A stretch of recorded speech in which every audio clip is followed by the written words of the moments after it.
I guess being a financial planner, um, I think very much there's a tendency, especially early on in your career, you will focus very much on the technical side. And I think there comes a point where you feel absolutely that you're always learning, but you feel like you've mastered it to some extent. But then I think it's natural to say, what's next? And I think that's when you really start to think about the relationships that you have with your clients and whether or not they can be somehow more valuable, and deeper, and not only just delivering that financial product and that plan, but connecting them with them on a level that is just much more meaningful, and can really bring them joy and you joy. And I think that's what was missing, and I was just looking for that really. And I think in time, going through this process will make me think more carefully about actually who I work with, because I think this is the best and optimal way to work, having these deeper relationships. So I will probably be seeking out clients where that is what they're looking for and that is what I can have with them. I think it does shift your perspective a little bit, because I think as financial planners we get very stressed out about the compliance side of things, and everything the FCA are telling us that we must do, and our file checks and all of that. And of course that is important.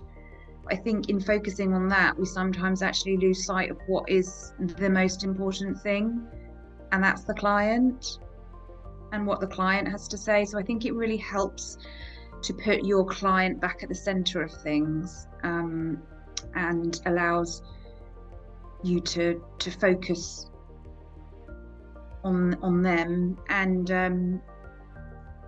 it just shifts that perspective.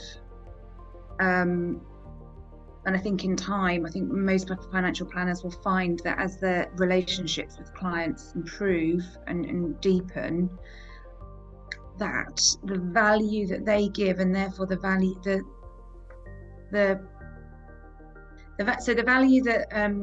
they give their clients, I think will not go unnoticed by those clients. And therefore, when it comes to things like increasing your fees and doing that kind of thing, then I think that you'd be able to do that with a lot more ease, and ultimately will allow, hopefully, financial planners to focus in on working with a book of clients that they really want to work with, and not chasing the clients that maybe aren't the good fit. And I just think working with clients on this level is just so rewarding. I think you'd naturally come to a point where you would be saying to yourself, well, if I can work with clients in that way and they value me that much, then why would I bother working with those clients over there who don't want to work with me in that way and want to work in a different way? And I don't feel like they are valuing me, and therefore why would I continue working with them? I think it would allow somebody just to be a little bit more focused and streamlined as to who they want to work with, and how they're going to bring those clients the value.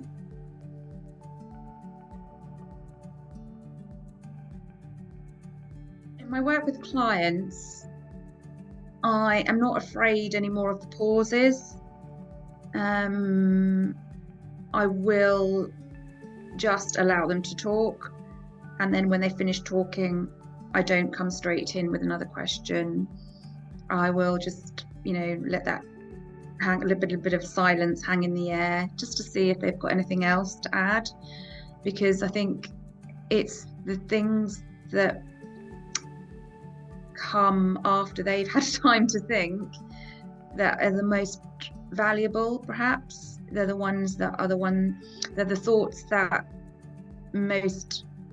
are most pertinent for them, but the ones that perhaps were hidden before, it's only when you've given them that time to really digest those feelings and thoughts that it will emerge as another extra thought. And so I'm really enjoying that, seeing those come to the fore.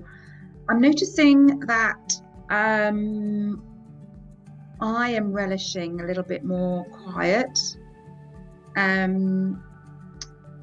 I'm somebody who is always on the go, and if I go for a run and I need to have a podcast, because I'm so hungry to learn that I just can't let a moment go where I'm not utilizing my time to be developing myself. So and I think that actually was a really strong message that you gave us, Becca, is that the answers that we are looking for are not always external, and that they are all too often internal. We're just not listening to those voices because we're not allowing them a chance to speak to us. But so I'm noticing sometimes I've been going for a run and I've not been taking my headphones and listening to a podcast, and I've just allowed myself time to sort of meditate and think.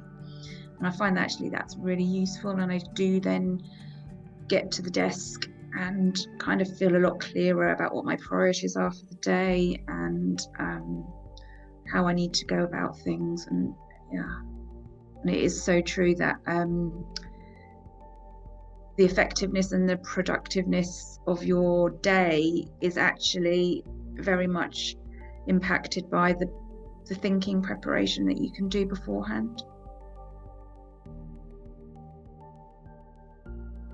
I think the one around allowing them to realise what their own limiting assumptions are will be really powerful. I'm not trained as a financial coach, and that's another reason why I wanted to do this course, because whilst it's not coaching, it is a different way of many ways getting the same results. So to basically allow clients to realise what their limiting assumptions are, how they might need to change their thinking. I think that kind of tool to use with your clients is going to be really powerful, because we all know as financial planners that giving a client a financial plan is great.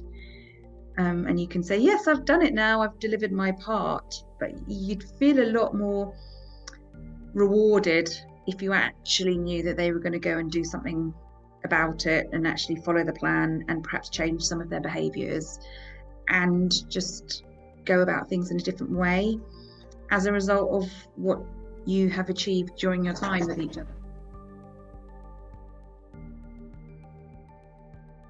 I would say it's a very unique course that will deliver very unique results.